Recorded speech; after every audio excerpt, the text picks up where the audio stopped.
Hello, everybody. Here I am to present the review for Incredible Hulk vs. Superman: Double Lives, published in 1999 by both Marvel and DC Comics, written by one of my favorite comic writers, Roger Stern, and art once again, like in the last review, by Steve Rude.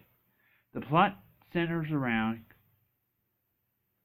Clark Kent talking in flashback about how he once met Bruce Banner, which in this universe DC and Marvel seem to share one continuity, which if you read other crossovers between them, tends to be a recurring trend in some. In back in back when they first met, Superman and Lois were investigating the Incredible Hulk, who's been spotted more and more lately within the southwestern area of the United States. And all the while, Lex Luthor wants to get hold of Bruce Banner's technology to secretly use to help him destroy Superman. And he decides he wants to use the Hulk as another way of destroying Superman and gaining the Hulk's power for his own nefarious purposes. I gave advice on nefarious. I sound like something like an old comic book narrator. And in order to accomplish this, Lex Luthor creates a Hulk robot look-alike to kidnap Betty Ross, leading to Superman and Hulk to battle each other due to a misunderstanding. Of course, that's like how all these things start.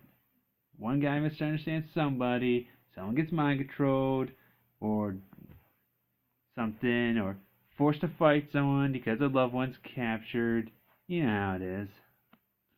And once the ruse is found out, Lex Luthor decides to destroy them both using an invention of Bruce Banner he created. An interesting bit of continuity from the second issue of the old Hulk comics from the 60s, a gamma gun. However, because Lex Luthor, being Lex, overestimates his knowledge of the weapon, and he goes out of control, and it's up to Superman and Hulk to team up and stop it.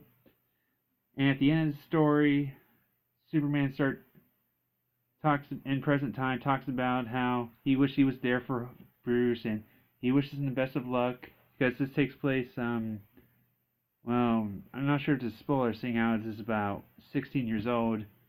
At the time, in 1999, Betty Brant, who Bruce Banner was married to, died. She's better now, of course. Now, on to how I feel about this book. I love this book. This is really good. This is my personal opinion, a way how you do a crossover. It uses history of two characters, puts them together, and you do something interesting. You do compare and contrast. They talk, like, this book mostly focuses on the parallels between Superman and the Hulk, Bruce Banner's double lives. I wish to actually, to be honest, they don't really go into it too much, other than they're both pining after women. They have some psychotic jerk constantly hounding them, Lex Luthor for Superman, General Ross with the Hulk. But there is like a lot of interesting comparisons. And another thing I really like is how they use the early history of the post-crisis Superman, and they use the Silver Age early stories of the Hulk, and they put them together, and it creates this really weird modern Silver Age setting that you could see in books like Darwin Cook's Spirit. It's more like Golden Age meets Modern Age, or like in Jeff Parker's X-Men First Class, or Mike Allred's Madman comics. And it's very weird too. Like from while you're reading this, you sort of forget this is not actually in the '60s, and then you're shocked when you see you see post-crisis stuff show up, or like someone pull out a freaking cell phone. And I liked one of my favorite interactions is actually Betty Ross and Lois Lane, which I find interesting because if you read the old Silver Age Hulk comics, Betty's pretty much very naive and very like innocent, and she actually over time in the comics evolved to be a more stronger woman, and became like very more serious due to all the stuff she's gone through. And trust me, if you read some of those whole comics, oh my god, all the shit she went through. And it's very interesting to see her talk to Lois, who, in a weird way, Betty kind of later becomes like a Lois character, not like a reporter or anything, or constantly in danger and stuff, but more like very supportive yet still strong. And like also like Lois, she also becomes the wife of a superhero. And I like also how Roger Stern remembers how certain characters are written. Like the Hulk, he doesn't talk like dumb Hulk smash, Hulk strongest one there is. Like he doesn't always talk in third person. He talks like a thug. Oh, if you notice the Silver Age comics, Hulk for like the first 3 years talked like he was like a thug more than like a stupid man child. And Superman's a little bit more in the flashback, where most of the story takes place. Superman's I can't help but feel come off a little bit arrogant sometimes when he's fighting the Hulk. Sometimes, or more prone to like to fight instead of like just sitting there and like going, Hulk, I just want to talk. And Lex, and another example is Lois is very she's more competitive than she is in like during the 1999, which is later in the post-crisis era. She's more like how she was when she first appeared in the post-crisis version of Superman, which leads me to how I feel about the artwork, which is a more Silver Age feel to it than the World's Finest, which had more Golden Age feel.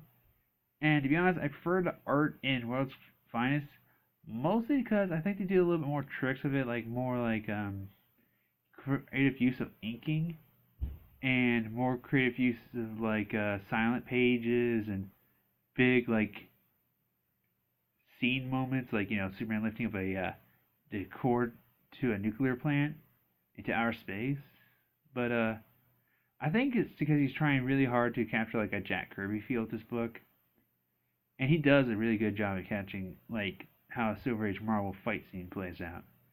And it is actually very interesting to see how he draws like post-crisis versions, like because there is a specific look post-crisis characters have for Superman, and he uses like the early like post-crisis Superman designs, like namely Lois has shorter hair, and speaking of hair, Lex Luthor still has like bits of his red hair. You can see he's starting to go bald, and that's good. But to be honest, I still kind of prefer the World's Finest art. But it is kind of cool to see that World's Finest version of a not World Finest, sorry, I mean post-crisis Superman characters drawn in a Silver Age style, a Silver Age Marvel style, which is even more fun. We kind of see like a Silver Age version of them again in Madman meets Superman, but it's still pretty decent, I would say. And moving on to what I have to say about this book, my final thoughts, I say pick it up because this is a really good crossover. Many would be put off by the Silver Age art style, and or like some might not like this era, like the Hulk or post-crisis Superman, but I love it. And I give it a regular A. Basically, it's not a masterpiece like Watchmen, but it's a great crossover story. And the art, because I didn't like it as much, but it's still not bad. I give it an A minus. And before I sign off, I would like to point out in the comments I'm going to mention how I do my rating system. It's a little confusing when how I explain what do I rate a masterpiece like Watchmen, but I think you understand it. Okay, bye.